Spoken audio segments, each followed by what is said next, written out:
We will discuss the chapter lesson number 2, the origin and evolution of the earth.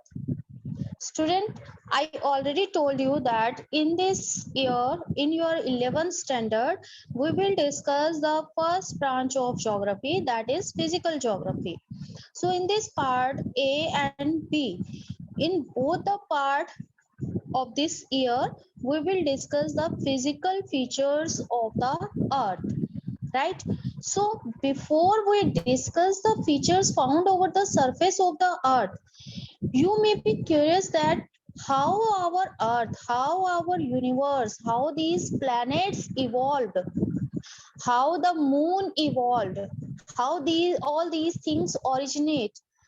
So this type of curiousness that inspire us to know about the origin of all these meteorological features, right?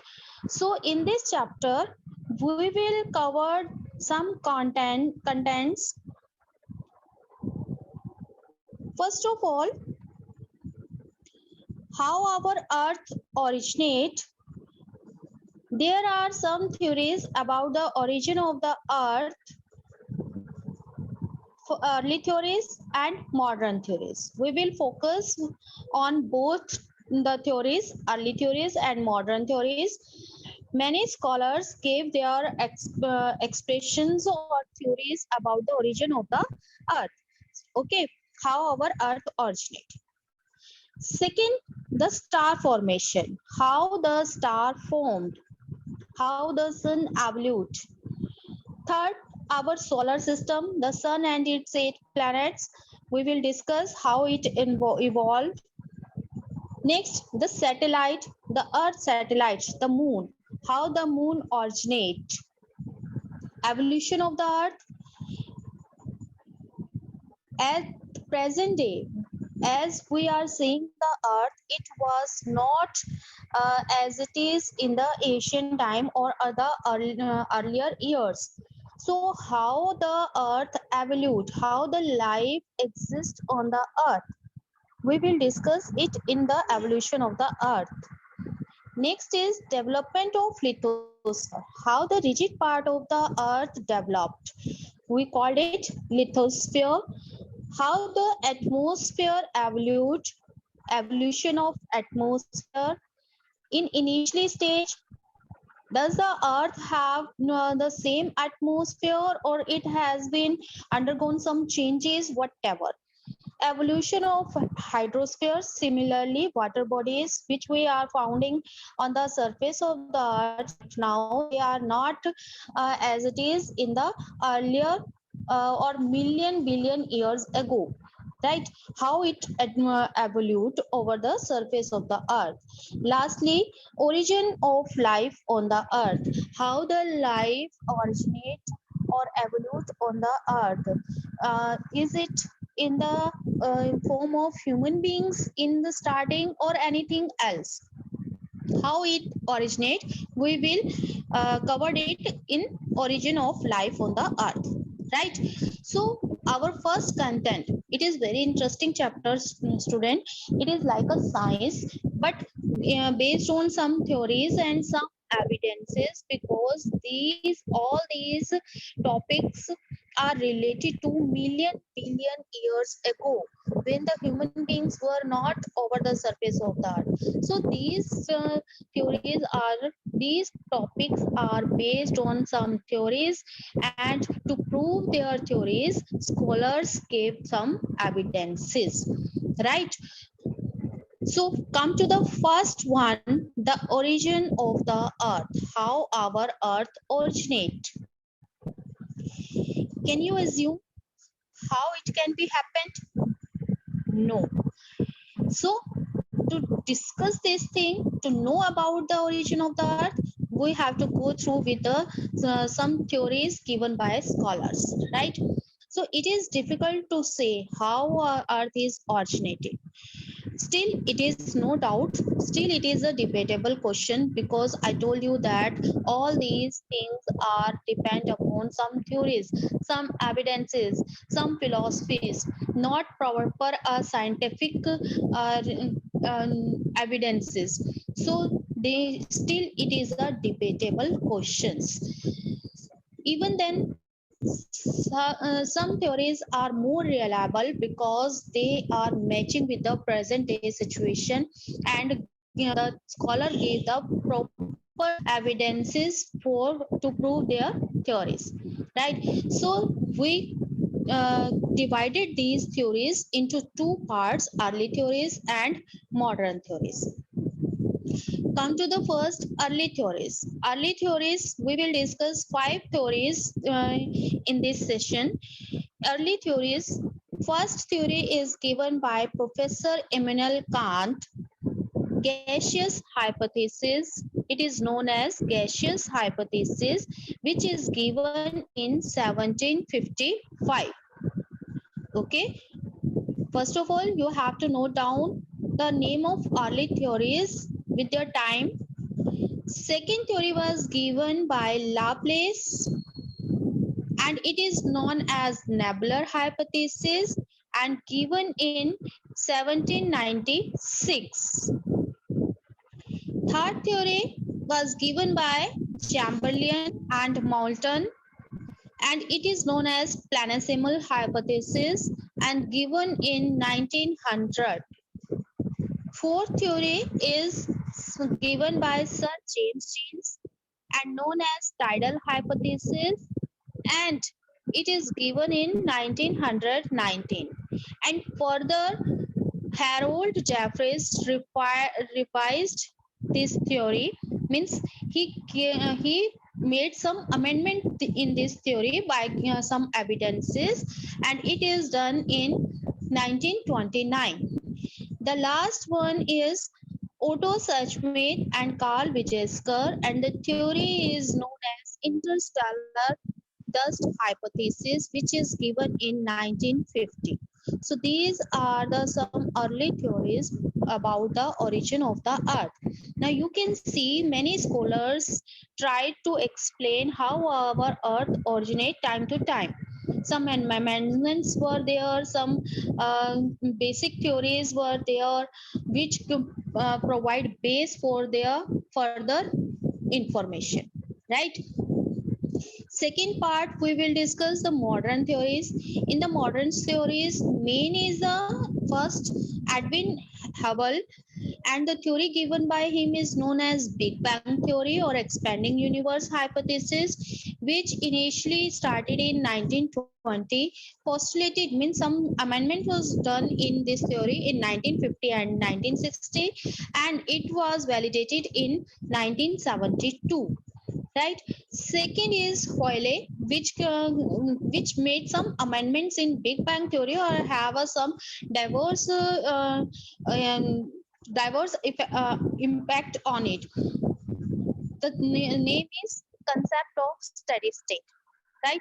So we will discuss all these theory one by one. First of all, early theories. Early theories. First, we are discussing the first theory given by Professor Immanuel Kant in 1755. So this theory was given by a German scholar, Professor Immanuel Kant, in 1755, and the theory given by Kant is known as gaseous hypothesis. You have to remember this. Gaseous hypothesis is given by the German scholar Professor Immanuel Kant in 1755. Now, what was the theory? Here you can see a picture. He described his theory in four parts, four sections. According to him, the primordial matter. First of all, what do you mean by primordial matter? The matter which exists in the universe initially. Okay, there was some matter which was existing in the universe initially, in initial stage, in starting stage. That matter was considered as primordial matter by the Kant, right? This matter was evenly distributed, and it was in the shape of small solid and cold particles, right? Means ki the pre-meridional matter, the matter in the universe was evenly distributed, and it was in the shape of small solid and cold particles, which you can see in the part A, like this. All the matter was scattered in the universe. These matters is known as pre-meridional matter, and it was in the form of small cold masses. These small cold masses came to close due to the gravitational force. What were the Kant says that these, now you can see in the section A, these different matters are spreading far away from each other, but in the section B they come close to each other due to the gravitational force, right? Where this gravitational force came, can't described. Okay, remember it. So these small cold masses came to close due to the gravitational force. So Kant explained his theory by the gravitational force. Now what would be happened? This leads to increase in angular velocity and then increase in temperature. If the angular velocity of an object will increase, the temperature will increase. And this gravitational force, due to this gravitational force, all these matter converted into a single object, right? Here in the section C you can see the red object, which is called nebula, and it is a sub merge of all the matters in the universe. So when the angular velocity increases, it increases the temperature, and when the temperature increase, the gaseous stage will be increased. As for example, if you place a pan on the gas and the gas will be switched on, here will be water in the pan. Then as the temperature will increase, the water will convert into gaseous state. It shows that as the temperature increases, the gaseous state increases. Similarly, it happens in our universe. Now what happened? Increase Due to the increase in angular velocity, it increase in the centrifugal force. What do you mean by centrifugal force? Centrifugal force means like our ceiling fan which is placed on roof, okay, roof of a room. What happened? When the fan will be switched on, it will start to rotate, and when it will start to rotate, it blow the air from center to outside. That's why we experience the air in the room, right? When an object throw a thing from it outside from its core, that is known as centrifugal force. Same happened in the universe. Due to the angular velocity, this object was rotating, and it was throwing the objects outside, and it creates concentric rings. Here you can see some rings like yellow color, red color, brown color. So this nebula, this red object, when a thing will rotate very fastly, sometimes it break down. It's same happened in the universe. The nebula, the one primordial matter, when it was rotating very fastly, the angular velocity increases, the temperature increases, and the consequences was that the nebula break down into several parts, and these several parts are in the form of concentric circles around it. So these concentric rings form the planets. Means our planets like this red, yellow and brown, these are showing the planets which comes from the nebula, means red part, this red part. Okay, so when this red part rotate very fastly, it break down into several small pieces, and these small pieces begin to rotate in the concentric rings around the nebula. Nebula is our present day sun, and these yellow brown color which is showing in the part D, they are our present day planet, right? This was the theory given by the Kant. Now, what is the advantage of this theory? Because Kant tried to explain the origin of the earth firstly. So it is the first theory which tries to explain the formation of planet, and it forms the base of another theories, further theories, right? But criticize these theories has been criticized by most of the scholars, because there is some like angular velocity is directly proportional to the mass. But if that was true, then the angular velocity of the planet would be less than the sun. Okay, our sun is rotating slowly and the planet is rotating very fastly.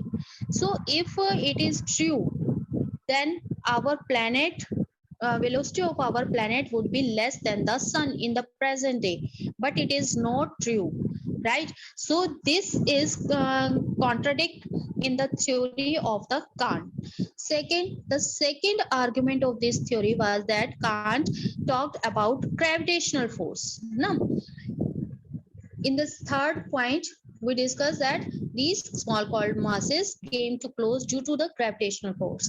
But he failed to describe from where this gravitational force came into the universe in the near the nebula. So he tried to explain the origin of the earth, but there was some drawbacks in his theory, and the further scholars tried to explain or to remove these disadvantages of this theory. So the second theory which is given for the origin of the earth is nebular hypothesis. Nebular hypothesis is a second earlier theory which was given by the Laplace, who was a French mathematician and gave his theory in 1796. So remember, nebular hypothesis is given by Laplace, who is a French mathematician in 1796. What happened when the Kant gave his basic theory? When the Kant tried to explain the origin of the earth, there were some drawbacks in his theory, and the Laplace tried to remove these drawbacks. So he revised the theory of Kant theory. This theory, nebular hypothesis, is based upon two concepts. First, there was a nebula which was hot and gaseous. Second, he assumed that it was rotating slowly and emitting a radiation. Okay, he assumed two things. There was a nebula which was hot and gaseous. In the Kant theory, we discussed that the primordial matter was cold and gaseous, right? But here he explained that the nebula was hot and gaseous. Secondly, it was rotating slowly and emitting radiation. He assumed these two things. Now, how he tried to explain his theory? First, as a gaseous mass cooled, its volume decreased, because he assumed that in its initial stage, nebula was here in A portion. He remember Laplace gave the name to the primordial matter nebula. Okay, primordial matter, initial stage matter existing in the universe, right? And the Laplace gave its name nebula, right? So it is a primordial matter and the name is nebula, right? In its initial stage it was hot, but slowly this gaseous mass became too cold. When it became too cold, its volumes decreased. When its volume decreased. When its volume decreased, so it increased in its velocity. It increased its velocity. Velocity means speed. If the object is small, its speed will be higher. If the object is larger, its speed will be small, right? So nebula, it began to contract, its velocity increases. When the velocity increases, its speed increases. Speed increases, then it began to rotate speedily.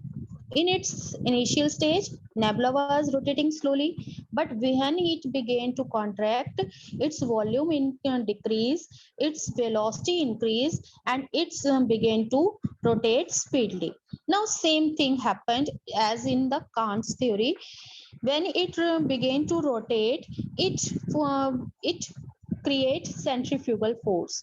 Means it began to throw the object outsides, and it create a bulge in the this type of bulge. One portion is separated from the nebula, that is called bulge. So it created a bulge.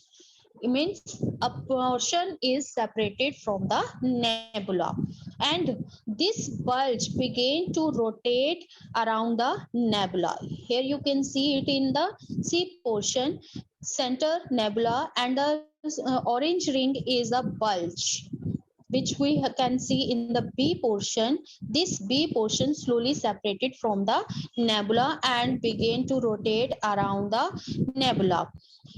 Further, this process was going on. So this nebula, this ring also break down into several parts. Here you can see in the D portion, red portion is nebula, and the other small objects in the circles are called planets, right? So this concentric circle which is rotating around the nebula, it break down into 8 parts, which are our present day planets. And similarly, these planets break into more smaller objects, and they are called satellites. Same process is going on. And nebula, what is nebula? It is our present day sun. Okay, so what we conclude, our planets are the part of our sun, right? So all the planets originate from the sun, right? Remember it. Now, what are the merits of this theory? He explained that all the planets move in same directions. Here you can see, because this bulge is separated from the nebula and it began to rotate. It was rotating in a one direction because one single circle was there. Slowly it break down into 8 parts, and these 8 parts are also rotating in the same direction. So he tried to explain why the planets of our solar system is rotating around the sun in same direction. right? Second, inner part of the planet is in molten material. It is only possible when the ring rotated and angular velocity increases, because if the ring is rotating, angular velocity is increasing, no doubt the temperature will be increased, and the temperature will be increased, the material will be in the molten form. It can't be in the solid form. That's why the inner part of the planet is in the molten form. As in the core of the earth, our earth, the material is in the molten form, right? So he tried to explain why the material in the core of the earth is still in molten form, because it is rotating, angular velocity is increasing, and it remain the material in molten form. But some scholars criticize his theory on some basis. First is the sun rotates very slowly, right? But according to him, the sun is rotating very fast and emitting radiation. But in reality, the sun is rotating slowly. Now, what happened in the first section? He said the pre-meridional matter was rotating slowly, but it began to contract, and its speed increases, right? So its speed increases means nebula speed is increasing. Nebula is present a sun, but in the present day, the sun is rotating very slowly. So it is a contradict with the present day situation and the previous situation. So it is by this point, it is not so reliable theory. Second, he could not explain why the inner and outer planets have different composition, because inner planets and outer planets, first four planets are considered as inner planets, and last four planets are considered as outer planets. Inner planets are formed with the solid objects, while the outer planets are formed in the gaseous form, right? So he was failed to explain why the inner planets are in solid form, and the other four planets which are far from the sun, why they are in gaseous form. Because he said all the planets are made up of material same solid material, right? So but according to him, all the planets are composed of same material. So he is failed to explain why the inner and outer planets have different composition, right? So there are some similarities and differences between Kant and Laplace theories. We will discuss it later on in our next lecture maybe. So students, you have to explain and you have to revise all these two theories. First is given by Kant, gaseous hypothesis, and second is given by Laplace, nebular hypothesis, right? Revise these theories, otherwise you will be confused. So in this session we will discuss, or we will focus only on these two theories. Next two theories we will discuss in our next lecture. If you have any doubt, you can tell me.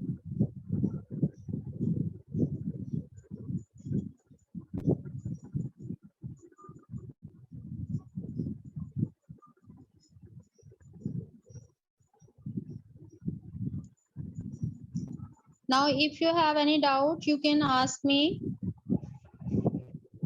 Mayank, Supriya, Tejinder, have you understood these two theories? Unmute yourself, beta.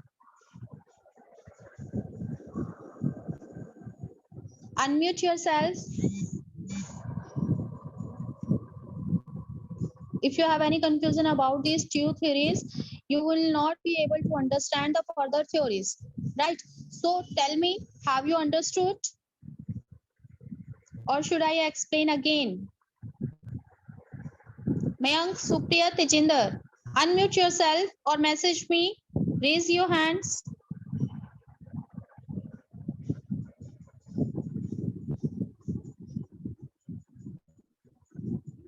Yes, Supriya.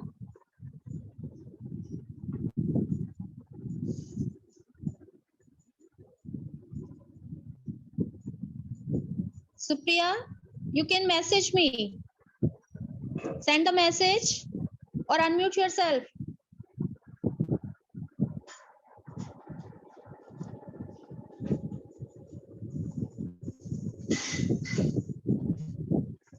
Dinesh sir, allow the students to unmute themselves.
Vandana ma'am हाँ जी and the meeting Rajan sir, हाँ जी बच्चों को जरा unmute किया करो last के 5 मिनट.